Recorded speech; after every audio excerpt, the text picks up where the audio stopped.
Hi, everyone. I'm Katie Couric. Welcome to the CBS Newsroom, and this is Eye to Eye. I recently sat down with 9/11 widows Lorie Van Auken, Patty Casazza, and Mindy Kleinberg, who are also known as the Jersey Girls.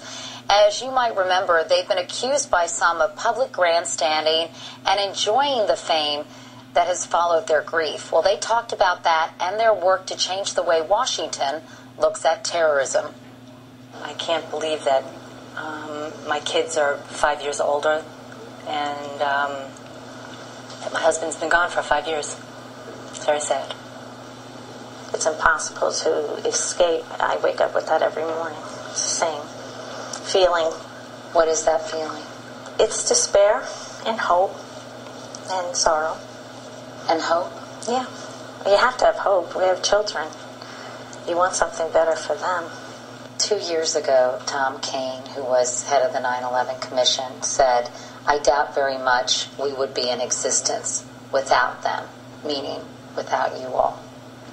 Why was it so important for you to make sure that commission was created in the first place? We had questions that were not being answered. We knew we were still at risk. We knew that you couldn't make changes without an accurate and truthful look back at what had gone wrong. We saw a problem and we went to our elected representative and we said, "We want a commission. Can you help us?" I mean, it was a grassroots effort like any other grassroots effort. The hard thing for us to believe was that they didn't want to do that we actually had to go to Washington and fight for something that would seem to make such good common sense. Tom Kane and Lee Hamilton, who spearheaded the commission, have just written a book called Without Precedent, their history of what happened. How accurate do you think this book is? It's pretty accurate. In some ways it feels like a biography, because when they're talking about the meetings, they're talking about meetings that we all attended. But in some ways it feels like, the dog ate my homework. It's like a justification for why the investigation didn't really, go exactly as it should have. Kane and Hamilton are now saying that the administration was very difficult to deal with and was not cooperating at several junctures during the course of the investigation. You were aware of that at the time. President Bush was only in office for 8 months when 9/11 happened. So why he didn't want to cooperate with an investigation was baffling to us. Why they didn't cooperate with the commissioners in, sending them the information they were asking for is baffling. And then why they didn't cooperate with getting the recommendations in place is still baffling. Should people in the Clinton administration be held accountable? If they're responsible, if the investigation had led to those people, absolutely. As a result of speaking out, you all have been put directly in the crosshairs at times. Let me read a couple of quotes to you. Rush Limbaugh referred to you all as Democratic campaign consultants, not grieving family members. Ann Coulter, in her book, wrote, "These broads are millionaires, lionized on TV and in articles about them, reveling in their status as celebrities and stalked by grieferazzis. I've never seen people enjoying their husbands' deaths so much." We fought for their safety as well as our own. We were in Washington to make sure that those people were safe too.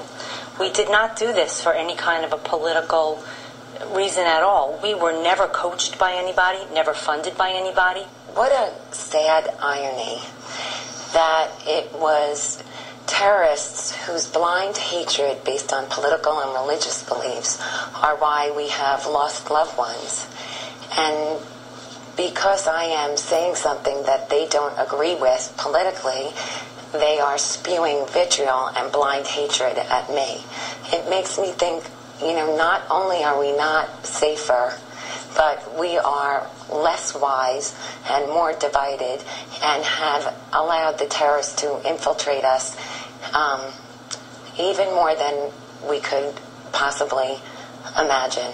Do you think you'll ever have your questions answered as to why this happened, or do you think you're going to take those questions to your graves? I don't think we'll ever have all the answers to the questions. I think many are probably too politically embarrassing and go back years and years, and that's just not the way Washington works. We were told that from the get-go, and it's disappointing, disturbing to have that actualized before your very eyes, and that doesn't make me happy, but I am at peace with the idea of what we tried to do and will continue to try to do. I'm only human, and I want the best for my son, I want the best for my family, friends, I want the best for this nation. We have not learned the lessons from 9/11, and how unbelievably sad is that for us. I say to them, it feels like you are standing, someone tells you that building's going to go on fire, and for 4 years we're screaming, fire, fire, fire, and people turn around and are looking at you like, what? And when the building blows up or you have another attack, it's not going to make me feel better. It's not going to make me feel like I told you so.